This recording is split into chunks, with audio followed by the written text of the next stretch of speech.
So I wanted to come up with something that would be really interesting and insightful today. So I came up with the idea of, we'll talk about be thankful. Because I bet you've never heard anything like that at Thanksgiving. It's unique, clever. And I wanted to really come up with something good. So I went to WikiHow to learn how to be thankful. That's where I get most of my sermon material. So I went to WikiHow, and this is what I found out. Turn your thinking around. People who are thankful for the things in their lives aren't living an easier life than you. In fact, many of the people who are practicing the most gratitude are the people who have had incredibly difficult things happen to them because they understand that it isn't the situation that's the problem. It's how you think about the situation that makes it easier or more difficult. It's not the situation, it's you. It's pretty much what WikiHow is saying. And now, we know this is true to a point, that our mindset, that we can make something worse by dwelling on it, but some things are just lousy. I burned up a battery already.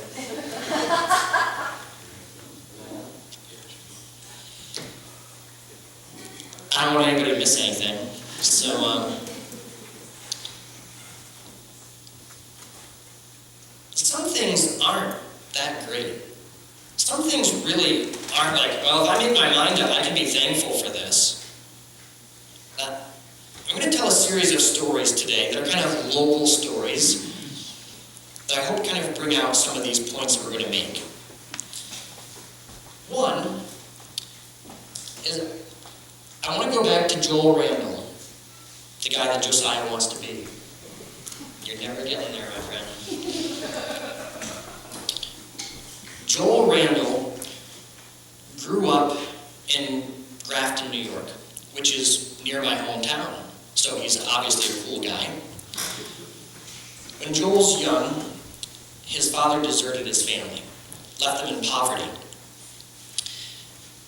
In order to have enough food to eat, they had to bond themselves out, which means they took a high-interest loan, and in order to pay the loan back, they had to work for their employer. Joel worked for a really nasty guy. Case in point, one day Joel was hungry, so he took a few of the rotten apples for the pigs he was feeding, put them in his pockets. They fell out of his pocket, and his employer caught it and beat him. This is the sort of situation Joel was in. And an official noticed that things didn't look quite right, talked to Joel, and Joel said, I'm not saying anything, because I don't know what might happen. And the official said, that's enough for me. And the story is that the official took the bond papers that were signed, because it was kind of a formal sort of thing, he threw in the fire and burned them. That's when Joel's 15. Joel had experienced a lot of hard life by the time he was 15. At age 17, he found out where his dad had run to, which happens to be the hills of Hebron, and he came out here. Now, I have to wonder if I told Joel Randall Jr. the WikiHow answer of, if you put your mind to it, you can be thankful. Really? You can probably see some good things that came out of that, but that's some horrible stuff. That's a rough life. There's got to be a better place to look than WikiHow. And this is it. And I've done this one before. And I got so many complaints about this word picture, I used it again. Does anybody remember this? Yeah, Levi's, tie, cuss, the book of Leviticus. I'm going to get more complaints. It's so worth it. Okay, Leviticus chapter 23, verses 39 through 44. This is actually God telling the people of keeping a festival to help them to be thankful. This is kind of interesting And now, we don't keep these festivals. This is something that has passed. But at the same time, there's some principles here that we can draw from these. So chapter 23, verses 39 through 44. So beginning with the 15th day of the 7th month, after you have gathered the crops of the land, celebrate the festival to the Lord for 7 days. The first day is a day of rest, and the 8th day also is a day of rest. On the first day you are to take choice fruit from the trees and palm fronds, leafy branches and poplars, and rejoice before the Lord your God for 7 days. Celebrate this as a festival to the Lord for 7 days each year. This is to be a lasting ordinance for the generations to come. Celebrate it in the 7th month. Live in booths for 7 days. All native-born Israelites are to live in booths. So your descendants will know that I had the Israelites live in booths when I brought them out of Egypt. I am the Lord your God. So Moses announced to the Israelites the appointed feasts of the Lord. So this is the Feast of Booths, one of the big 3 of the year in the Jewish calendar. I want to kind of point out 2 reasons for this festival. One is to be thankful for what? It's after the harvest is all in, and so they're saying, thank you, God, for all the stuff. But that's not what the focus is on. The focus is on they're building these booths. Build the booths so you remember that God led you in the wilderness. When God took them out of Egypt, that God was with them in the wilderness. They aren't doing this to remember how great it was wandering around in the desert for 40 years. I don't think that's the point. The point is to remember who was with them for 40 years in the desert. There's some key words in this passage that I want to work through that I think will help us with celebrating Thanksgiving. One is with this idea of being thankful for who? Thankful for God. One is rest. In verse 39, the people are told twice to rest. Rest on day 1, rest on day 8. After 40 years of wandering, remember God by resting. Makes sense, right?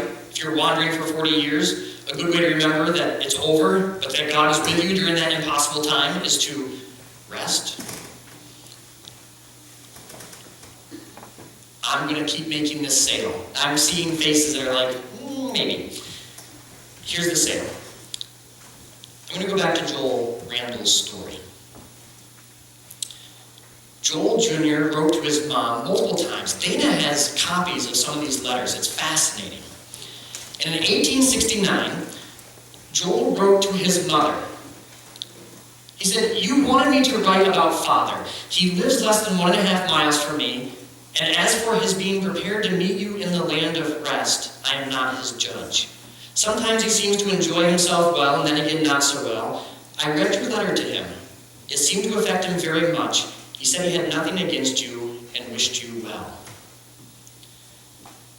He mentions rest here, but see how messy this is? He's 38 years old, and he's still like this intermediary between his parents. It's messy. Check out how he closes his letter. And praying for you, I ever will, and we all solicit an interest in your prayers to help us on the celestial road, so that we may all meet in heaven, and there we shall see Jesus, and with him forever be at rest. I think this is powerful. Joel has been through a lot, and he has this picture of rest with God, of being able to spend eternity with Jesus resting from this mess that he's talking with about his mother, from the mess of when he was young and being, for all intents and purposes, nearly a slave. He finds hope in rest. I think that's a hope for us at Thanksgiving. I'm guessing each one of us has something from our past that continues to eat at us. I'm guessing that each one of us probably in the current day has something that is really weighing heavily on us. I hope that at Thanksgiving we step back. Just take a moment on Thanksgiving Day and rest. And think about how God brings rest for eternity, but also for today. That when we keep eternity as the big picture to look at things, maybe the tyranny of today isn't quite so bad, because we know who is with us. To help us remember this, I have a fantastic graphic that will help you.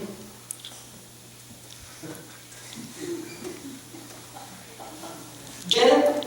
A quarter rest? Stop, you're under a rest. Quarter music rest above. That's awesome. Anyone? No. All right. It's going to be coming multiple times in this sermon, so just be prepared. All right? This is going to be seared into your memory. But on Thanksgiving Day, whether you celebrate it on Thursday or if it takes you 5 days to eat through all your turkey, think about this, of taking a stop and rest and remember God's big picture for our lives for eternity. So rest. Next one is rejoice. 3 times the people are told to celebrate. 1 time they're told to rejoice. It looks like this is an important part of building their booths, of being thankful and rejoicing. A couple of key words every time celebrate and rejoice are used. To and before.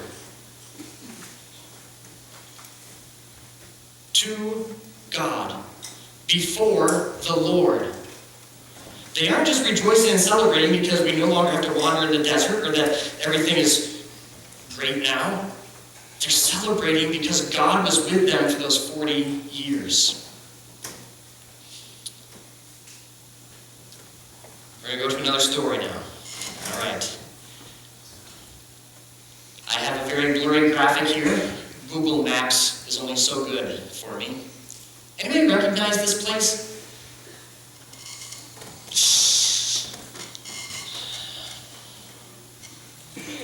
I kept it obscure enough so you couldn't really know. No, it's close to here. So this is Green Hill Road here. Green Hill, sort of. Yeah. So this is Clark Road. This is Potter Game Club Road. Who used to live at that intersection not too long ago? George Clark. Somewhere near his home was where Joel Randall Jr. had his home at one point. And up here, there's now a camp. And that is where 50 acres was split off so his daughter and son-in-law could have their farm. Remember the smiling group of campers here? So this is Joel, his wife Sarah, and then these 2 smiling people are William Thompson and Jenny Randall. You guys are sucking this in, I can tell you. It's building the family tree in my mind. I want to tell a story about William Thompson. William Thompson, his dad's name was Andrew Jackson Thompson. Andrew Jackson Thompson enlisted in the Civil War without his wife's blessing. Terrible strain. It was not a good thing. Andrew Jackson joined Company G of the 53rd Volunteers, went to Washington, D.C. to defend Washington. He died there in a hospital in 1862. Will and his brother Bert did not transition well. They ended up going to an orphanage in the Mansfield area. They released themselves from that orphanage, and they returned to this area. And Will and Bert would end up having a threshing business. Another interesting story about Will and Bert. They got married, not to each other, marriages, I'm confused. They had children about the same time, and Bert's wife died soon after childbirth. This is not in the days of like go to the grocery store and get some formula. Will's wife would nurse their child as well as Bert's child, so the child could live. When I think about Will and Bert, when I think about their childhood, when I think about their early adult years, I don't think they were like saying, oh boy, could we go back to the good old days? I don't think that's the case, but I do bet they said, I am so thankful my brother was here with me. I bet they did look back and say, I don't know how I would have gotten through that if my brother wasn't there with me. I think that has something to do with this festival. When we come to Thanksgiving, I hope that we're thankful to God that He's been with us. No matter what the last week held, no matter what the last month had, that maybe we say, God, thank you for putting people in my life, because I don't know how I would have gotten through this last month without my family, without those people that I can just talk to, without you, your God, with me. I don't know how I would have gotten through. I hope that's a part of our stopping and resting. One more piece from this festival I want to think about is remember. And verses 41 and 43, it talks about a lasting ordinance for the generations to come. It talks about so your descendants will know that this is more than just for now. This is so people in the future will know. One more story. Brock, I need you. All right, Brock, right here on the screen. Do you know where this is? Where is it? Over at the farm. Over at the farm. Which barn is it? Little barn. Yeah. So Ken, can you tell us a little story behind this barn?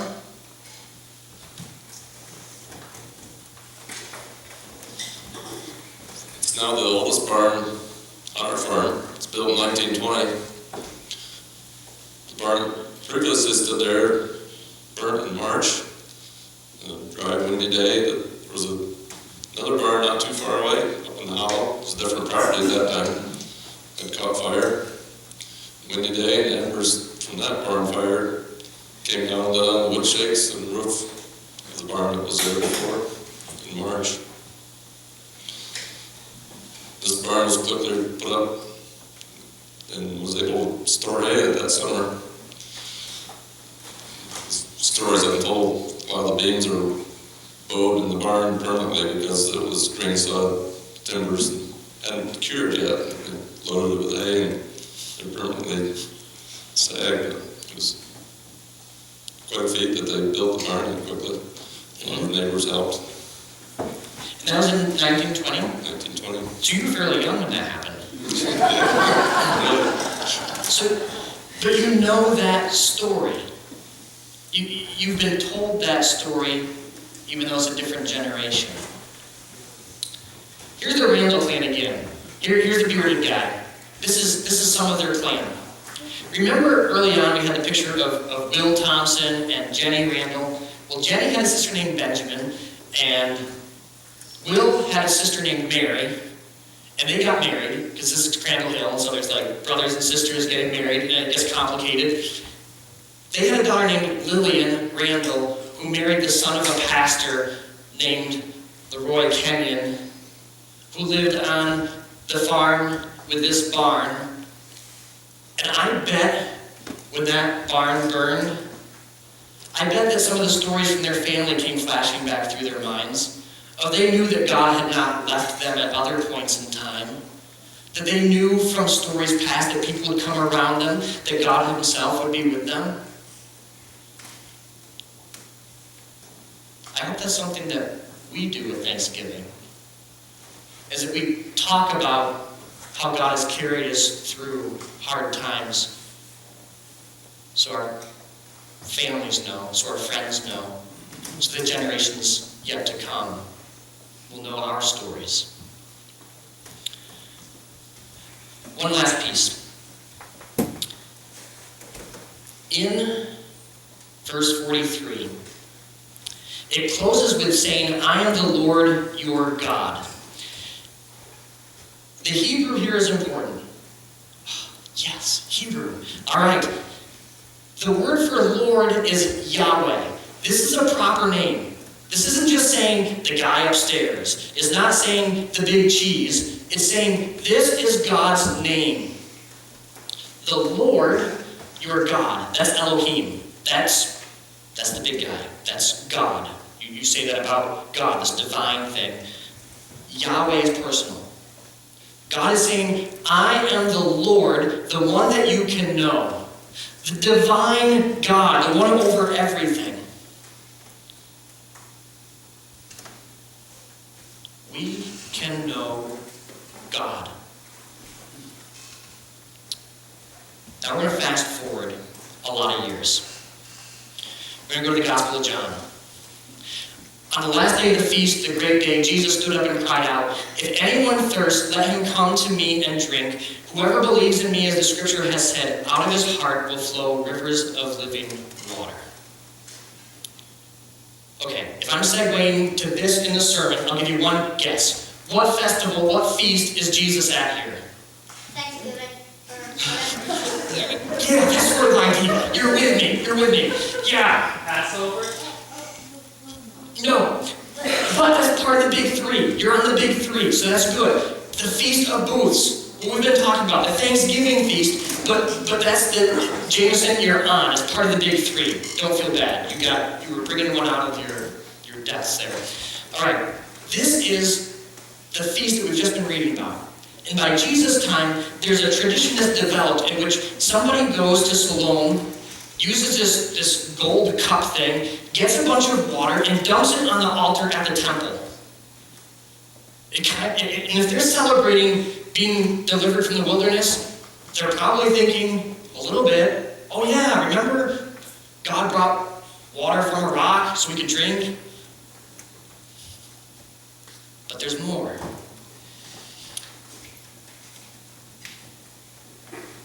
They would focus on Isaiah chapter 12, when they did this.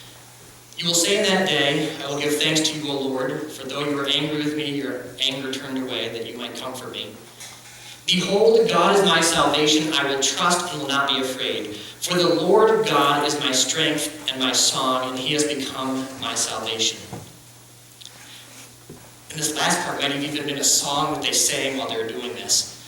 With joy you will draw water from the wells of salvation. Now get this. With joy you will draw water from the wells of salvation. What did Jesus say? If anyone thirsts, let him come to me and drink. Out of the wells of salvation, you will know joy. See, this is kind of coming together here. Jesus is saying, if you want to be thankful, you can be thankful because you can know God through me. You can have a saving knowledge of God because you can know me. Last story. Anybody recognize this couple?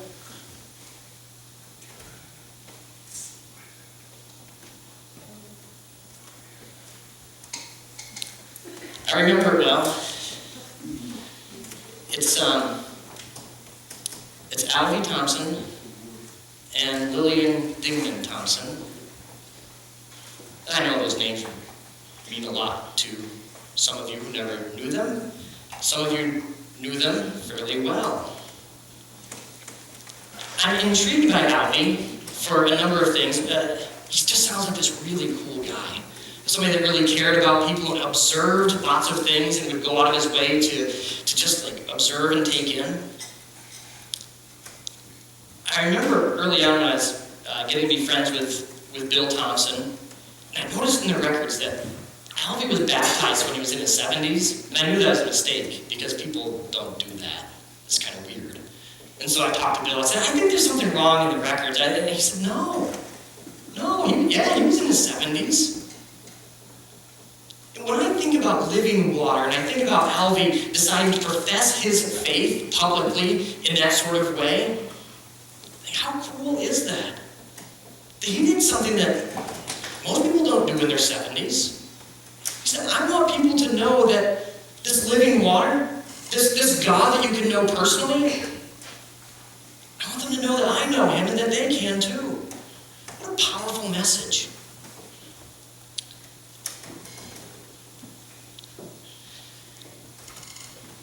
This Thanksgiving, I hope that you remember this horrible slide. I hope that it's seared in your memory and you can't get it out, and you think bad thoughts about me. All right? But then, I hope that you do it. That sometime this Thanksgiving week, you stop and rest. That all the cares, everything that the burdens that you're carrying, you just stop and think about resting because God holds eternity. That you celebrate the things that God has blessed you with, but you also celebrate that God has put people in your lives. And most of all, you celebrate that God himself is with you. And that you remember that this God, this Elohim, this God above everything else is Yahweh. The one that we can know personally. The one who revealed himself through Jesus Christ, who would live a life like us, would die on the cross and die a death that I deserve because of my sin, and rose again because sin and death have no control over me. I hope this Thanksgiving Day that we remember that hope and fully place our hope in him.